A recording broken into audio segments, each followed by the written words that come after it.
Welcome to Pioneers in Payments, where payments experts share their insights. Now, here's our host, Donna Blum. Hello, everyone, and welcome to this edition of Pioneers in Payments. Today, I have the great pleasure of speaking with one of my friends in the industry, Judy Mok from Covington Burling. Welcome, Judy. Thank you so much for having me, Donna. You're very welcome. I'm so glad you could join us. So, Judy, before we get started, would you mind sharing a little bit about your background in the payments industry and the work that you do at Covington Burling? Of course. So I am a payments transactions lawyer. I'm based in the New York office of our law firm, Covington and Burling. We're an international law firm. I've been practicing law for about 17 years now, and I help clients draft and negotiate their strategic commercial agreements with a special focus in the payments and fintech space. So a lot of what I do is helping draft and negotiate specific agreements, different types of agreements, and my clients could be any organization that's a participant in the payments ecosystem. So that could include fintechs, merchants, and all different industry verticals, financial institutions, and the like. And in my payments practice, I regularly work with our team of financial services regulatory lawyers, and many of them at our firm have held senior positions at regulators before, and other subject matter experts like our privacy, data security, cybersecurity team members to advise on our payments transactions. Wonderful. Well, it sounds like obviously there's a lot of negotiations and legalese that go into any kind of partnership in the payment space, and that's where you specialize and such a needed service. Judy, would you mind sharing with our audience, like in your experience, what are some of the key provisions to negotiate in a commercial agreement in the payment space? So, in addition to the key business terms of any deal, I think it's really important to make sure you're thoughtful about what your organization needs flexibility to do from a strategic standpoint, whether it's during the term of your agreement or maybe it's after the agreement ends, so that your contract doesn't tie the hands of the business unintentionally.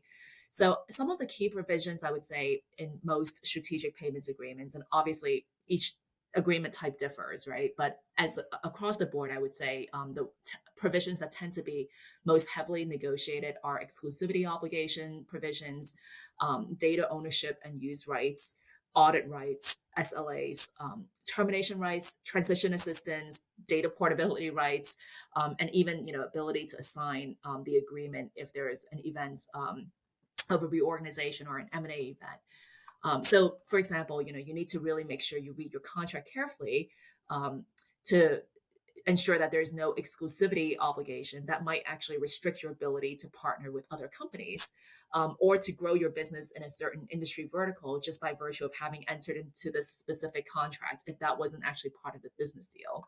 And as you and I both know, there's so much innovation going on in the payment space. So it's really important, that you have contractual flexibility to do different things as the payments world evolves. And, I think as a general matter, that's true it's important, across different types of agreements to have that flexibility, but much more so with payments agreements. And I think for audit rights that I mentioned before, you want to make sure that your partner is actually doing what they say they're going to be doing under the agreement, or what you're actually paying them to do for you. So you want to make sure in the contract you have obligations on them to measure their performance and make sure that you actually can check them on that, right? So whether it's requiring them to provide periodic reports to you, on what their service levels have been, or if you're able to measure that in-house on your own. I remember there was one deal that I worked on before where, we spent all this time negotiating great SLAs, but it turns out actually, the business had no way of, getting those SLA terms to make sure that, they actually got those SLAs. So making sure you have reporting requirements is, always really important. And then for the right to terminate, check to see if you have the right to terminate for convenience, which means that, it would be the right to terminate for any reason at any time. That may not necessarily be the case. And you may instead have, termination rights for cause, which means, you get to have exit rights in the event of certain things happening. And then think about also, what about your counterparty? If do they have the right to terminate for convenience or for cause? Because if you're relying on them for a critical service, how do you make sure you're not left in the lurch if they actually have all these robust termination rights? Um, and then another consideration is just one is relating to transition assistance. So if your agreement's coming up for termination, or it's about to expire soon, what do you actually need your partner to do for you? Do you need them to transition their services for you to a new provider that you've selected? Do you need the ability to send your data to a new provider after termination, or does that actually require your partner's support and assistance and collaboration to do so? And of course, if you're a bank, or partnering with a bank, are you actually incorporating provisions that regulators would expect to see in a contract between a bank and a service provider? So I know that was a very long list of things, but I think those are, at a high level, those are really some of the key provisions that tend to be heavily negotiated in any type of commercial agreement that I've come across in the payment space. I think that's great. Actually, you touched on one that I was curious about. In an example where, let's say, a bank partners with a fintech, there are regulatory compliance, issues that have to be addressed. And if the fintech, for example, is not in compliance, then ultimately the buck stops with the bank, right? Really have to cover those in the contract. So, there has to be some accountability, right? Yeah.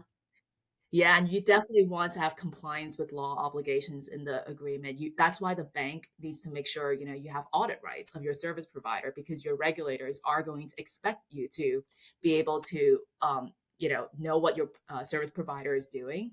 And also, ultimately, like you said, the buck stops with the bank, right? So if the bank is responsible for the activities of a service provider from a safety and soundness perspective, and making sure that a service provider is compliance with law. So unless you have audit rights, in the agreement, how would you know, whether or not uh, your partner's doing what they say they're doing? And you want to make sure you have the ability to monitor their compliance on an ongoing basis.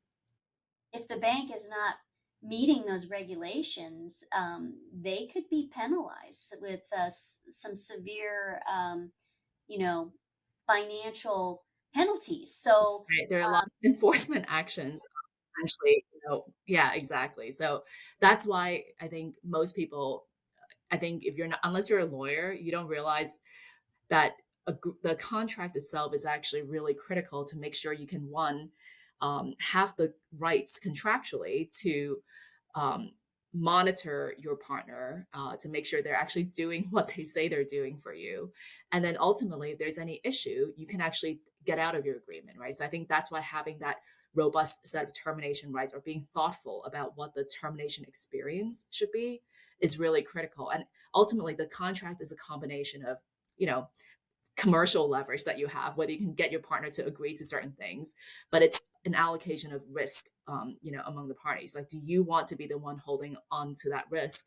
Um, if something were to go wrong and you don't have the ability to actually get out, or without, heavy penalty, maybe financial penalty, because sometimes a lot of contracts may have um, clawback provisions, right, in terms of the remuneration that you get if you terminate your agreement early. So there are a lot of different considerations, and it's not purely legal. A lot of it is really commercial, and business points. But that's why it's so important for the business folks to partner with their lawyers, whether you're in-house lawyers or you're outside counsel like myself, so that we can actually look at the agreement for you and tell you, hey, this is what it says. Is this actually what you agree to? great. So much to think about, so many details involved in these negotiations and contracts. So, in your opinion, what are some of the most important things for payment companies to consider if they're looking to enter into a strategic agreement with a new partner? Yeah, so obviously you need to make sure you've done your due diligence, right? Making sure that you've checked to see if there's any reputational or regulatory concerns with your selected counterparty. I would say, in addition to doing your due diligence and making a careful and considered selection for a new partner, it's really important to understand and examine the underlying reason the business has for entering into that specific partnership so that you actually know what to ask for in contract negotiations. So, for example, are you looking to get into a certain space that you're not currently in with the assistance of this new partner? And if so, do you have any competitive concerns? Maybe after the relationship ends, what would happen then? Do you need their data or maybe software services after termination? Do you have a backup plan? What would actually happen if your partner goes out of business or terminates your agreement early, right? So I think those are some of the things that lawyers, being worst case scenario people, we typically try to flag those issues for clients to consider, even though they're actually just starting a new strategic agreement. Based on your experience, what are some of the common missteps for organizations when entering into a new contract with a partner? Yeah, so I think in my experience, especially working closely with clients that have vast, departments that handle different things, a lot of times timing is the issue, right? Not planning enough in advance, and not setting enough time aside for contract negotiations. I've certainly been brought into many deals before where, the business folks have been negotiating, just among themselves and thinking, okay, it'll literally just take a week to get this thing, inked and signed. And as the lawyer, you're like, no, no, no, actually, it takes a much longer time than that. And, we may be able to leverage off of an existing term sheet that was agreed, but you definitely need to build in time to make sure you can carefully read the contract and making sure that you include the relevant stakeholders during contract negotiations, because when different people pop up that potentially and say, hey, actually this doesn't work, we need to change XYZ in the contract, that one could delay the timing of your contract signing. Or even worse, you may have signed an agreement that potentially affects other stakeholders at your company, who were actually not given an opportunity to voice their concerns at the negotiating table. I would also say that not thinking through whether you have sufficient time to onboard a new partner if the contract ends is a common misstep, because I think everyone gets very excited when there's a new relationship to enter into, and everyone's excited to partner with a new partner. But I think the important thing to remember is that you need to focus on what the possible termination scenarios could look like and what you actually would need from your partner at that time. So I think, just, and then finally, just kind of thinking about the big picture for your organization, and the potential impact that specific contract that you're negotiating may have on your organization as a whole. As I mentioned before, I don't think you want to necessarily tie the hands of the business with one specific agreement. So I think some of those things I just mentioned are what I've seen in the past as common potential issues. I shouldn't say they're not irreversible, but those are things that I think if you kind of think through that from the get-go, it certainly helps streamline the process and makes it much easier for everyone in the end. What silver bullet piece of advice would you give to an organization in the payment space that's looking to enter into a strategic partnership?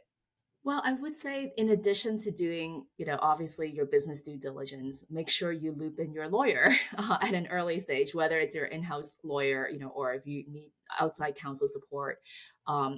Do that early. Do that as soon as you have an agreement that you actually need to sign, so that you don't lose leverage by, for example, not having enough time to negotiate a thoughtful and protective partnership agreement. A lot of times, you may have spent a lot of time negotiating the business terms, and that all sounds great until you actually ask the other side for the contract that reflects those terms. And if someone actually reads those terms to you, you realize, oh, actually, it's not what I thought I had agreed to. So I think just making sure you loop in legal in advance, and having access to the agreement so that you can actually make sure whatever was agreed from a business standpoint is accurately reflected, I think would be the one piece of advice I would give. Yeah, due diligence, right? You kind of have one opportunity to get that agreement right at the beginning. Yeah, so true. Um, so naturally, there's going to be some people listening to this podcast and watching this podcast that are going to be interested in learning more about the services you provide and about your company. So, what kind of information would you like to share? How could they get in touch with you? How could they learn more? Yeah, sure. So I'm always happy to chat with folks. So, feel free to reach me via email, jmock@cov.com, or on LinkedIn at any time. I'm always happy to talk about all things payments. So, and always happy to make a new friend. Okay, wonderful. All right. Well, Judy, thank you so much for your time today. It's just been a pleasure getting to learn a little bit more about what you actually do. At first, I had the misconception that all you worked on was mergers and acquisitions, but that's not at all the case. You do so much more. So, anyways, thank you again for your time. And I want to thank everybody for watching today. Have a great day. Thank you so much.